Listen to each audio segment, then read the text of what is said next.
بسم اللہ الرحمن الرحیم۔ اگر غسل واجب ہو اور سحری پہلے کر لیں اور غسل بعد میں نماز سے پہلے، تو ایسی حالت میں روزہ ہوگا یا نہیں؟ اگر کوئی شخص جنابت ناپاکی کی حالت میں ہو اور سحری کھانا چاہتا ہو تو اس کے بارے میں کیا حکم ہے؟ ایسا کرنے والے لوگ حضرت عائشہ رضی اللہ تعالیٰ عنہا کا فرمان ضرور سنیں۔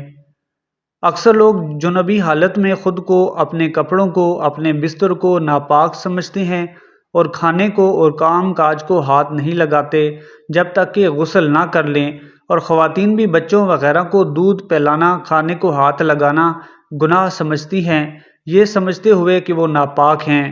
اسی طرح ماہ رمضان میں جنابت کی حالت میں سحری کرنے کو ناجائز سمجھتے ہیں اور کہتے ہیں کہ ناپاکی کی حالت میں روزہ رکھنا گناہ ہے۔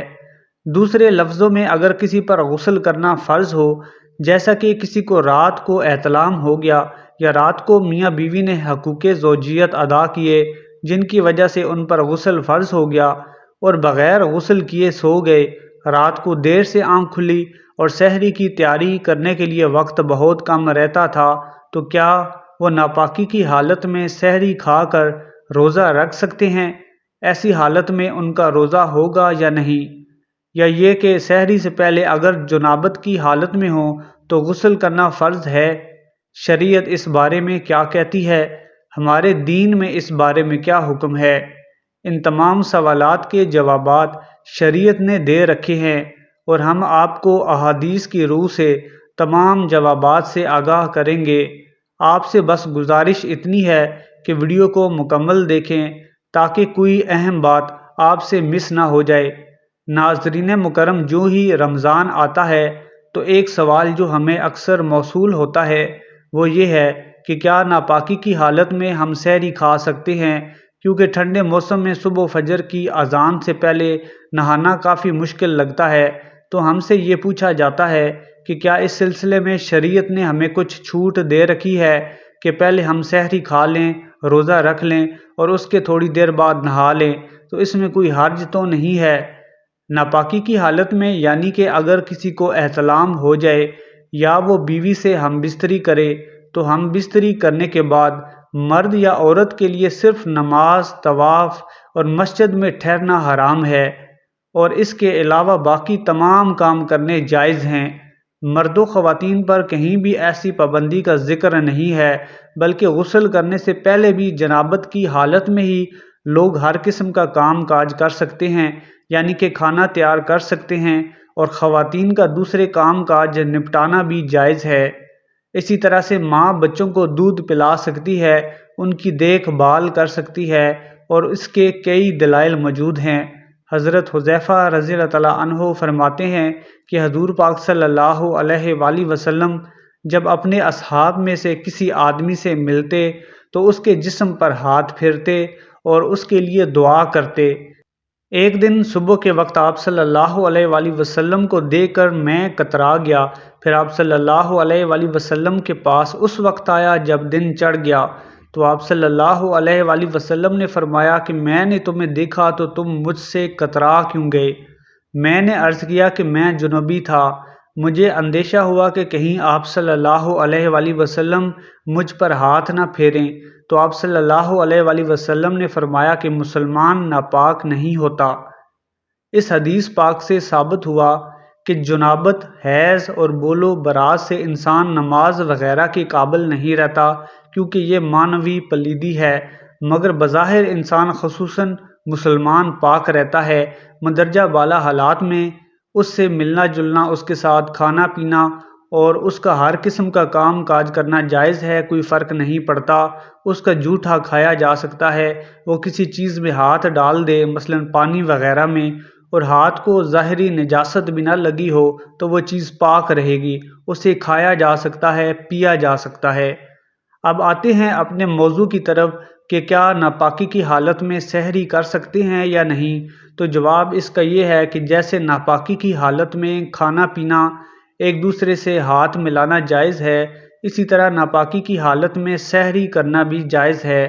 حضرت ابو بکر بن عبد الرحمن سے روایت ہے کہ میں اور میرے والد حضرت عائشہ رضی اللہ تعالیٰ عنہا کے پاس حاضر ہوئے تو بی بی عائشہ رضی اللہ تعالیٰ عنہا نے بیان کیا کہ میں گواہی دیتا ہوں کہ حضور پاک صلی اللہ علیہ وآلہ وسلم احتلام کے سبب سے نہیں بلکہ جماع کے سبب سے حالت جنابت میں صبح کرتے اور غسل کیے بغیر روزہ رکھتے، اور پھر ہم دونوں ابو بکر اور عبد الرحمن حضرت ام سلمہ رضی اللہ تعالیٰ عنہا کے پاس آئے اور انہوں نے بھی یہی بات کی۔ حضرت ام المومنین عائشہ صدیقہ رضی اللہ تعالیٰ عنہا اور ام المومنین ام سلمہ رضی اللہ تعالیٰ عنہا سے روایت ہے کہ رسول پاک صلی اللہ علیہ وآلہ وسلم فجر کو پا لیتے اور بیویوں سے صحبت کی وجہ سے حالت جنابت میں ہوتے، پھر آپ غسل فرماتے اور روزہ رکھتے تھے۔ معلوم ہوا کہ اگر کسی شخص پر غسل واجب ہو اور وہ صبح صادق سے پہلے غسل نہ کر سکا اور سحری کر کے یا بغیر سحری کیے نیت کر کے روزہ رکھ لیا تو اس کا روزہ درست ہے۔ ناپاک ہونے کی وجہ سے روزہ پر کوئی فرق نہیں پڑے گا، البتہ جلد از جلد غسل کر لینا چاہیے۔ غسل میں اتنی تاخیر کرنا کہ فجر کی نماز قضا ہو جائے گناہ کا باعث ہے۔ ہم بستری کے بعد افضل یہی ہے کہ آدمی جلدی غسل کر کے پاک صاف ہو جائے، لیکن اگر نماز کے وقت تک غسل کو مؤخر کر دے تو ایسی حالت میں گناہ گار نہیں کہلائے گا۔ البتہ فجر تک غسل مؤخر کرنے کی صورت میں اگر ہم بستری کے بعد سونا ہو تو بہتر یہی ہے کہ آدمی استنجا اور وضو کر لے اور پھر سو جائے اور پھر بیدار ہو کر غسل کر لے۔ چنانچہ مشکات شریف کی روایت میں ہے کہ حضرت عمر فاروق رضی اللہ تعالیٰ عنہ نے رسول پاک صلی اللہ علیہ وآلہ وسلم سے عرض کیا کہ مجھے رات کو جنابت لاحق ہوتی ہے، یعنی احتلام یا جنابت سے غسل واجب ہوتا ہے۔ آپ صلی اللہ علیہ وسلم نے فرمایا کہ اسی وقت وضو کر کے اس کو دھو کر سو جایا کرو۔ مظاہر حق میں ہے یہ وضو کرنا۔ جنوبی کے سونے کے لیے طہارت ہے، یعنی جنوبی وضو کر کے سویا تو وہ گویا پاک سویا۔ لہٰذا اس حدیث سے ہمیں معلوم ہوا کہ جس کو رات کو احتلام ہو جائے یا جماع سے فارغ ہو یا اس کے بعد سونے کا ارادہ یا باوجہ کسی ضرورت بے وقت غسل جنابت میں تاخیر کا خیال ہو تو ایسی حالت میں جنوبی کا وضو کر لینا سنت ہے۔ تمام باتوں کا خلاصہ یہ ہے کہ اگر کوئی شخص ناپاکی کی حالت میں ہو جائے اور سحری کرنا چاہتا ہو تو اس کے لیے بہتر تو یہی ہے کہ غسل کر کے سحری کرے، اور اگر غسل کا وقت نہ ہو یا کوئی اور عذر ہو تو وضو یا کلی وغیرہ کر کے سحری کر لینی چاہیے، اس لیے کہ جنابت کی حالت میں سحری کھانا منع نہیں ہے۔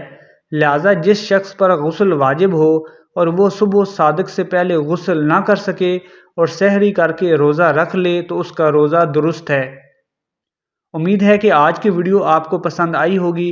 ویڈیو پسند آئی ہے تو چینل کو سبسکرائب کر لیں، صدقے جاریہ کی نیت سے شیئر بھی کر دیں اور کمنٹ سیکشن میں استغفر اللہ ضرور ٹائپ کریں۔